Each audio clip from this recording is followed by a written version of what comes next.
అడుగుతా ఉన్నా. ఎందుకు ఇలా ప్రజలు కోసం చూసుకుంటా ఉన్నారు? మళ్ళా మోటార్లు కాలుతున్నాయి, ట్రాన్స్ఫార్మర్లు కాలుతున్నాయి, లంచాలు పెరుగుతున్నాయి. దానికి శాతం అయితే లేదా? మళ్ళీ తెలంగాణ పోవాలన్నా మోటార్ పెట్టడానికి? ఏం దౌర్భాగ్యం ఇది! ఎటువంటి శని నెత్తి మీద పెట్టుకున్నాం మనం. మీరందరూ ఆలోచన చేయాలి. భూముల ధరలేని పోయినాయి, కరెంట్ ఇక్కడ ఎవరెక్కపాయే, మిషన్ భగీరథ అసెంబ్లీలో నిలబడి ఛాలెంజ్ చేశారు.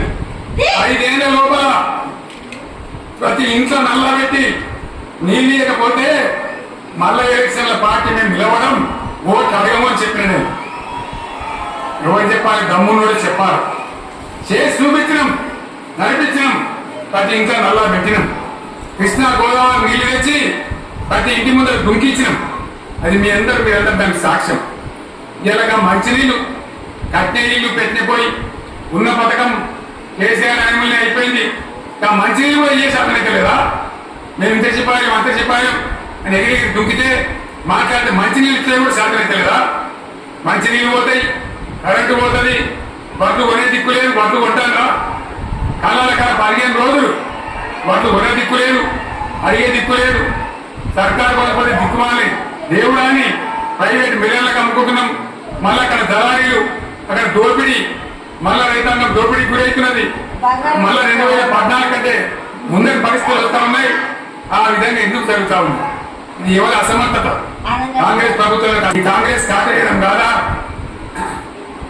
నేను ఒకటే మాట మిమ్మల్ని కోరుతా ఉన్నా, ప్రజలకు నేను అడుగుతా ఉన్నా.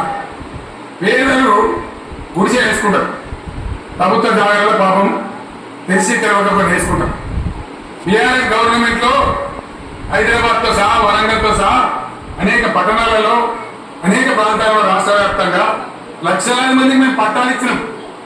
బుల్డోజర్లు పెట్టి, జేసీబీలు పెట్టి మేము చెరువులలో కూడికెళ్ళి తీస్తే వీళ్ళేమో హైడ్రా అని మన బొందాన్ని పెట్టి పేదల ఇండ్లు కూడా కొడతా ఉన్నారు. ఆనాడు చెరువు కూడికెళ్ళి తీసిన బుల్డోజర్లు ఇలా పేదల ఇల్లు కూడా కొడతా ఉన్నాయి. ఇవన్నీ మనం చూస్తా ఉన్నాం. చూసి మౌనంగా ఉన్నామా? కొట్లాడదామా? ఏం చేద్దాం అని మనం ఆలోచించే సమయం వచ్చింది. దేశాన్ని నంబర్ 1 స్థాయికి నిలబెడితే ఇవాళ 14వ స్థాయికి 15వ స్థాయికి తీసుకొని పోయినారు.